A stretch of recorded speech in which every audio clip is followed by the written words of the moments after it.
میں بہت بھولا ہوں، چالاک ہو جاؤں اس کے لیے کوئی وظیفہ بتائیے۔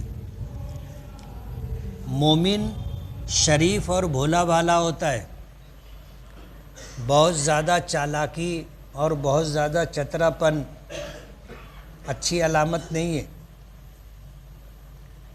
بھولا ہونا ایک الگ چیز ہے، بے وقوف ہونا ایک الگ چیز ہے۔ سمجھ رہے ہو آپ؟ دونوں میں فرق ہے۔ مومن جو ہے شریف اور بھولا بھالا ہوتا ہے، اور جو منافق ہوتا ہے وہ کمینہ اور بدبخت ہوتا ہے۔ تو بھولا ہونا اچھی بات ہے، آپ بھولے رہو۔ ایسے اگر وظیفہ پڑھنا ہے تو صبح اور شام پابندی کے ساتھ چوتھا کلمہ 100 مرتبہ پڑھا کرو۔ اس کے بے شمار فضائل ہیں، اور یہ وہ عمل ہے جو نبی کریم صلی اللہ علیہ وسلم نے صحابہ کرام کو بتایا ہے۔ حدیث پاک میں آتا ہے المؤمن غر کریم والمؤمن والمنافق خب لئیم۔ المؤمن غر کریم، ایمان والا شریف اور بھولا بھالا ہوتا ہے، اور جو منافق ہوتا ہے وہ نالائق اور کمینہ ہوتا ہے۔ زید زلفی بال رکھ رہا ہے اور اس پر اچھا بھی لگ رہا ہے، لیکن رشتہ دار زبردستی بال کٹوانے کا بول رہے ہیں، جبکہ زید کے گھر والوں کو اس سے کوئی شکایت نہیں۔ بال رکھنا سنت ہے، نبی کریم صلی اللہ علیہ وسلم نے ہمیشہ بال رکھا ہے۔ سر منڈوانا صحابہ کرام کی عادت نہیں تھی، چٹان بنوانا۔ نبی کریم صلی اللہ علیہ وسلم کے متعلق آتا ہے کہ آپ اپنے سر پر دوپٹہ زلفی بال رکھا کرتے تھے، جس کا کان کے نصف حصے تک، پھر کان کے نیچے تک، پھر گردن تک، ایک روایت میں آتا ہے کہ کانوں تک، گردن تک اور کاندھوں تک، اس طرح زلفی بال نبی کریم صلی اللہ علیہ وسلم رکھا کرتے تھے۔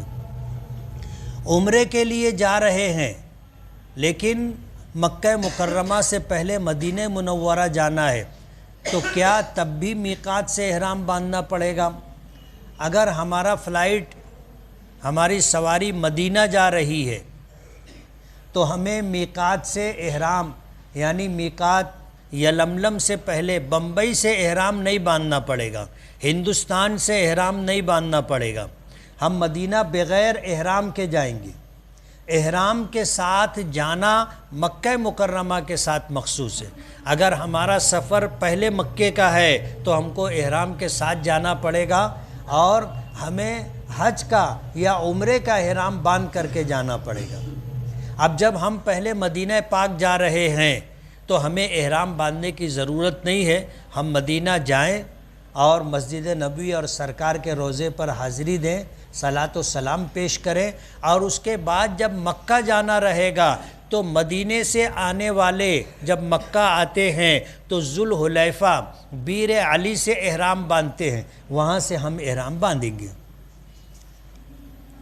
قرآن کریم میں ایک جگہ مدت رضاعت 2 سال ہے اور ایک جگہ 2.5 سال ہے، تو اس میں احناف اور شوافے کا کیا اختلاف ہے، اس میں تطبیق کس طرح ہوگی، اور اس سلسلے میں حضرت عائشہ رضی اللہ تعالی عنہا کی کیا حدیث ہے؟ حضرت عائشہ رضی اللہ تعالی عنہا کی حدیث تو دیکھنی پڑے گی، لیکن قرآن کریم میں حمل کی اور دودھ پلانے کی مدت کے متعلق تذکرہ ہے، اور وہ ہے وَحَمْلُهُ وَفِصَالُهُ 30 شہرا، کہ حمل کی کم سے کم مدت 6 مہینہ ہے۔ حمل کی کم سے کم مدت 6 مہینہ، اور دودھ پلانے کی مدت 2 سال ہے۔ اور 2 سال کے کتنے مہینے ہوتے ہیں؟ 25، 24 مہینے ہوتے ہیں۔ سال کے 12 مہینے، 2 سال کے 24 مہینے، 24 اور 6 30 تو حمل کی مدت 6 مہینے اور دودھ پلانے کی مدت 24 مہینے. اسی کا قرآن کریم میں تذکرہ ہے وَحَمْلُهُ وَفِصَالُهُ. حمل کے معنی حمل اور فصال کے معنی دودھ پلانے کی چھوڑانے کی مدت. تو اس طرح یہ 30 مہینے کا تذکرہ ہے. امام اعظم ابو حنیفہ رحمۃ اللہ علیہ فرماتے ہیں کہ دودھ پلانے کی زیادہ سے زیادہ مدت 2 سال ہے. 2 سال کے بعد پھر بچے کو دودھ نہیں پلانا چاہیے. 2 سال کی مدت پوری ہونے پر دودھ چھوٹ جانا چاہیے. اس کے لیے مہینہ 15 دن پہلے سے تھوڑا سا محنت کرنی پڑتی ہے ماؤں کو, عادت بدلنی پڑتی ہے بچوں کی. تو 2 سال پورا ہونے پر دودھ چھوڑا دینا چاہیے. قرآن کریم میں کئی مقامات پر وقف جبرائیل اور وقف النبی لکھا ہوتا ہے. وقف کے معنی ٹھہرنے کے ہوتے. قرآن کریم کے آخر میں آپ دیکھو گے رموز لکھے ہوتے کہ اگر قرآن کریم کی آیت میں وقف لکھا ہے تو وقف کے معنی ٹھہرنا. اگر توئی لکھی ہے تو اس کے معنی وقف مطلق. لا لکھا ہے لام الف تو اس کا مطلب ہے کہ یہاں نہیں ٹھہرنا. آپ دیکھ لیجئے. لیکن وقف جبرائیل اور وقف النبی کا مطلب یہ ہوتا ہے کہ حضرت جبرائیل یہاں رکے تھے. نبی کریم صلی اللہ علیہ وسلم دوران تلاوت یہاں رکے تھے, اس لیے ہم کو رکنا چاہیے. رکنے کا مطلب یہ نہیں ہے کہ آپ قرآن کریم بند کر دو اٹھا کے رکھ دو. رکنے کا مطلب ہے کہ وہاں رک جائیں, نئی سانس لے کر کے پھر آگے پڑھنا شروع کریں. زید کا ایک رشتہ دار ہے جو کہتا ہے میری طبیعت کہتی ہے کہ میں ان مذہب میں چلا جاؤں, تو ایسے شخص کے پاس بیٹھنا کیسا ہے؟ ان مذہب میں اگر وہ مذہب توحید کے خلاف ہے, دین اسلام کے خلاف ہے, اور وہ شخص یہ کہتا ہے کہ میری طبیعت کہتی ہے کہ چلا جاؤں, تو اس کو کلمہ پڑھنا چاہیے. یہ اچھی بات نہیں. ایسا کہنے والے کا ایمان خطرے میں کہ وہ دین اسلام کے مقابلے میں کسی دوسرے دین کو اچھا سمجھتا ہے اور اس کی طبیعت چاہتی ہے کہ اسلام چھوڑ دے اور اس مذہب کو قبول کر لے. یہ اچھی بات نہیں. زید جہاں کام کرتا ہے وہاں اس کو کچھ پیسہ ملا, آس پاس پوچھنے پر بھی وہ پیسہ کسی کا نہ تھا, تو ایسی صورت میں کیا کرنا چاہیے؟ ظاہر بات ہے کسی کا تو ہوگا.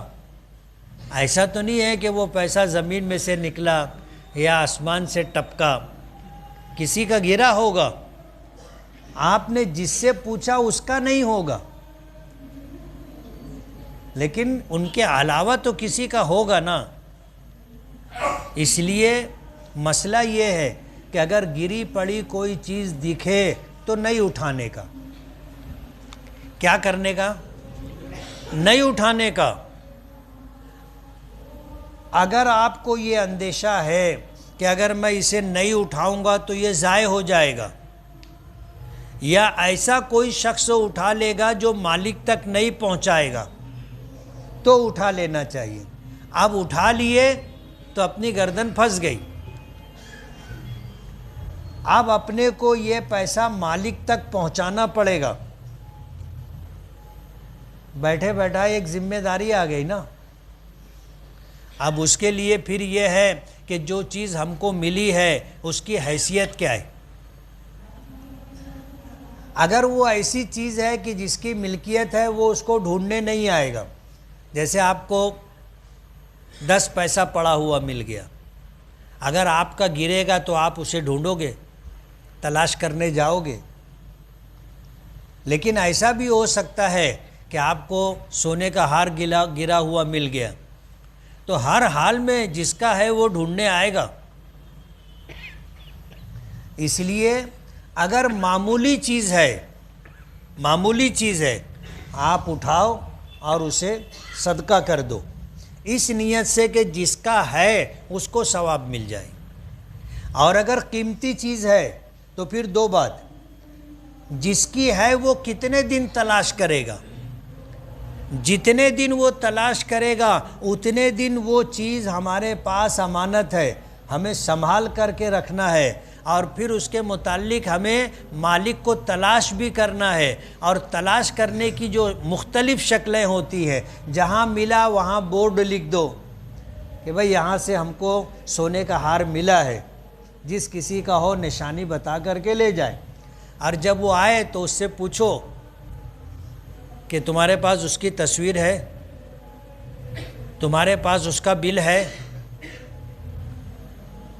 کتنے تولے کا تھا، یعنی یہ واقعی ان کا ہے وہ معلوم اور متعین ہونا چاہیے، نہیں تو سونے کا ہار سن کے تو 10 لوگ مانگنے آ جاتے نا، بولے وہ میرا ہی گرا تھا۔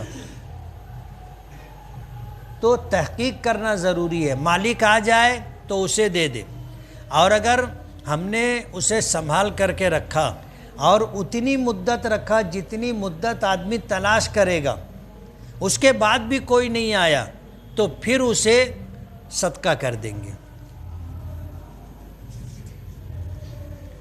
آیت پروین اور ارم نام رکھنا کیسا ہے؟ ارم جو ہے شداد کی جنت کا نام تھا، ارم، اور ایک قوم کا نام بھی تھا، تو نام اگر رکھنا چاہیں تو ارم بھی رکھ سکتے ہیں۔ آیت کے معنی علامت اور نشانی کے ہوتے، قرآن کریم میں جہاں ایک بات پوری ہوتی ہے وہاں دائرہ بنا ہوتا ہے، گول دائرہ، اس کو آیت کہتے ہیں۔ تو آیت کے معنی نشانی، آیت کے معنی علامت یہ ہوتے ہیں، تو وہاں آدمی رکتا ہے۔ اگر کوئی اپنی بچی کا نام آیت رکھنا چاہے تو رکھ سکتا ہے۔ میں شافعی مسلک سے تعلق رکھتا ہوں، لیکن جب میں امامت کرتا ہوں تو میرے پیچھے حنفی مقتدی ہوتے ہیں، ایسی صورت میں فجر کی نماز میں قنوت کیسے پڑھی جائے؟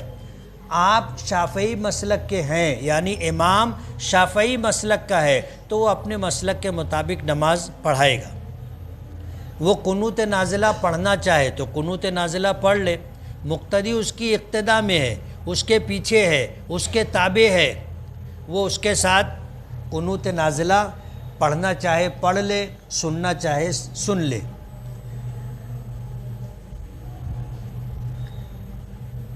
وتر کی نماز میں حنفی مسلک کے مطابق تیسری رکعت میں دعائے قنوت رکوع سے پہلے، اور شافعی مسلک میں رمضان کی 16 تاریخ کے بعد رکوع کے بعد قنوت نازلہ پڑھی جاتی ہے۔